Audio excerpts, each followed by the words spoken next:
Welcome everyone. Today we'll have a guide for Wolcen. Those are the tips and tricks I wish I knew before or during the game, and that will help me progress the game much quicker. We have gotten to the end game after finishing the story at level 40, and here's a few things I want to share with you guys. Let me show you guys a particular skill in action, because I have been playing warrior and might have been playing it wrong a little bit, but what I've been playing with warrior is I've been using my juggernaut as a source of defensive spell. But little did I know, until just then in the end game, it actually does a massive source of burst damage. So what it does is, it gives you absorption shield, like this, and you take amount of damage until the blue buff goes out. I usually just leave it like this, but if you press it again, it explodes in a small radius and does AoE damage. And just how strong it is, let's have a look. Yes, here we are in a dungeon which we're fighting monsters. This is the online account. I don't have any incredibly strong items. I'm level 43 and I'm facing a level 40 monster. And this shows you how strong the Juggernaut is. Because, oh sorry, Judgment is. Because by proccing Judgment and by critical hitting on the boss, let's have a look. So here, we're getting hooked. I'm gonna quit. There you go. Look how powerful it is. So, let's freeze on the timer. So what happened there was, after proccing the spell and it does a small radius of AoE, we did 300,000 damage, just single target. And this can be repeated every 15 seconds by perking it out. So why is this spell so strong? And how do we, adjust for this kind of spells? So why is the skill Juggernaut so strong? Because this particular skill is actually getting perked with the maximum absorption increased by a percentage due to your block chance. I have managed to get my block chance close to 100% now, and because of that, I'm at 98%. Because of that, when I burst the spell, its damage is much higher. And ideally, if you don't have this perk, you can still hit close to 180k or 150k just with this spell alone without this perk. But having enough block chance really helps. So you might be wondering, why would I need block chance? Oh, there's a big factor here. And this is something I wish I told you guys earlier.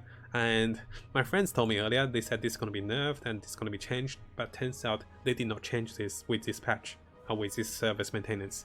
So this is the skill that breaks the game. The Bane of Trinity. So what this does is damage is increased by 50 multiplied by your equipped shield block chance.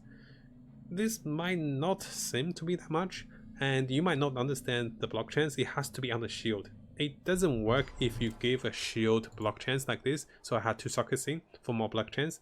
It's the shield block chance that's stated on the shield. Here we'll have 24% block chance, because we had a special modifier that gives us more block chance. But having the shield and not having the shield makes such a big difference. Here we have my average damage is 6,000, but if I take the shield off, have a look. So we're going back to 2,000. So having the shield and having the particular perk over here makes any build hits very hard. And because it says damage, and what that means is, if it's talking about damage, it works on everything. It works on spells, it works on magic, it works on attack spells. So this is really good perk if you plan to go to shield. The downside is, if you go with shield, you can't use a catalyst. And that means you can't have access to the willpower set of skills. But if you have a way to transition willpower into the rage, then this is perfect. And this is a massive hard hitting spell. The two perks follows are not bad, and also going for defensive blockings is something we'll touch right now. So what is block? Why do I think block is really good in the late game?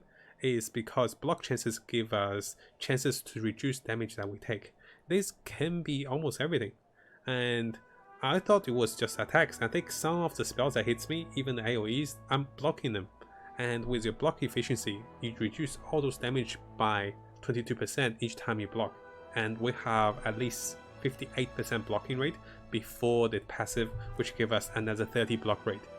So this is the passive that gives us another block rate. Actually, this gives us more. This gives us 50% block rate. So it actually goes over 100 if we keep stacking the block rate. So what this allows me to do is, all the income damage is reduced by at least 22%.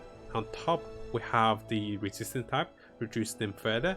We have other form of resistance, which we can cast spells, and all of a sudden my resistance goes a little higher to 31%. So this is really good. And if you're perking yourself out, keep remembering that you can go for the Bane of Trinity, and you can go for the frenzy blows, and lastly you can go for the which cannot heal, and also you can go for the merciless lethality. Those are the best points for damage. There are 3 types of damage multipliers in this game that is well known by the players. The first damage multiplier is the percentage damage you do by 100% after having rage over 750. You might have heard me say this a few times in my guides. Yes, this is really good, and if you're doing 200 damage or if you're critting for 400, this doubles that into 800. And second to that, there's another perk that increases your damage, and this particular perk, the which cannot be healed. If enemy is debuffed by stasis, you will do another set of damage, which is your existing damage onto enemy after 1.5 seconds. So if you have a catalyst or if you have ability to debuff enemy with stasis, definitely go for this perk. This amplifies your damage again double. So you double here with the perk with rage over 750, you can double again with this perk as well. After that, the best perks and best value perks are the ones that gives you critical hit damage. Here, each 100% critical hit damage increase your damage multiplicatively. So this by a percentage. 100% increased critical hit damage gives me double damage. If I'm hitting for 200, now I'm hitting for 400 because of this multiplies. And the damage wise, you don't get much for increased damage, the perks that minus 30 damage or the perks that gives you melee damage, attack damage, those are addictive. And if you look here, I have about 350% increased damage, and this just adds and minus 30 or adds 15 to that. So that's not a big deal. So if you're perking yourself out, definitely going for those 3, the rage over 750, the debuff if you can get it landed consistently, lastly go for the critical hit damage if you have critical hit over 20%. It's worth it after you get over 20% critical hit, and it's easy to get that. Second to that, often in games I will be resetting my spec because a good weapon came up. I was using a 2-hand weapon and all of a sudden I got a 1-hand weapon which is unique, and because of that I want to respect my perks. And not only the gold and also the resource for passive is actually hard to get initially in the game. So what I realized is, I wish I knew earlier, is that you can buy all the skills from the shop, and those skills from the shop only sells for 10 affinity. So affinity are the purple perks here, the purple currency. And you do need those currency for leveling up spells. You can level with her by clicking the level up, or you do need affinities to reset your current skill tree. What you can do is you can buy all the spells from the vendor and making sure you have each one of them, and then look at the spells we found from basically the spells we found on the ground, the monster drops. Those sells for 100 affinity, and the ones you buy from the shop sell for 10 affinity.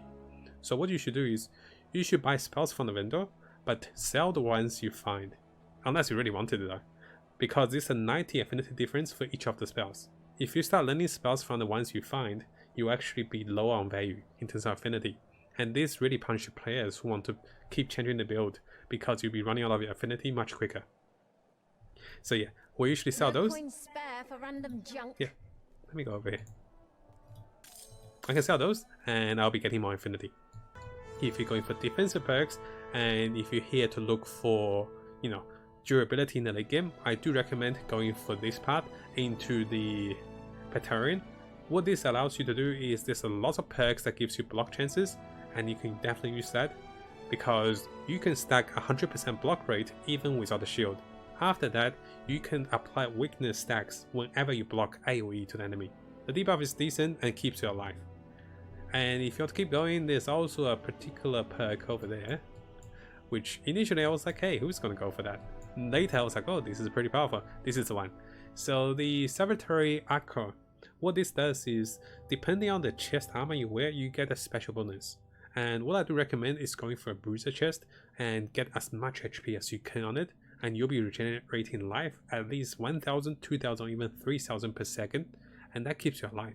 You don't need potions anymore, because I mean potions is a good burst heal, but if you heal for a lot and on top of your block and lifesteal, it's really good.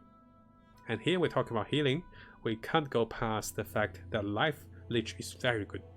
Life leech means here is global, and if you're going for spells, go for the life leech with spells, and if you're going for life leech with attack damage, this can work as well.